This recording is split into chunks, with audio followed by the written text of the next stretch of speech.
La diététicienne, l'équipe médicale sont là pour rassurer les patients et leur donner des conseils alimentaires.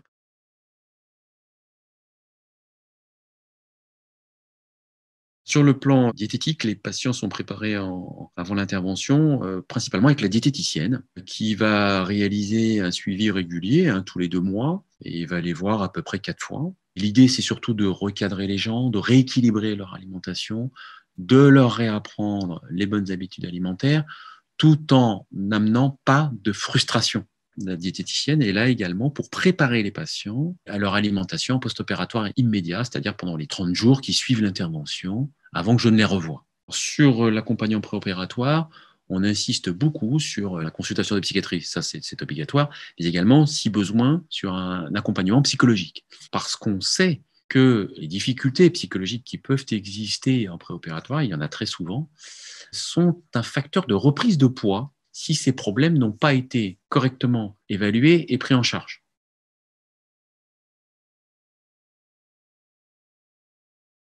Avant l'opération, les patients apprennent à manger différemment, c'est-à-dire à prendre le temps de manger, à bien mastiquer et à bien reposer la fourchette, par exemple, entre chaque bouchée. Ça peut paraître simple, mais c'est pas toujours évident.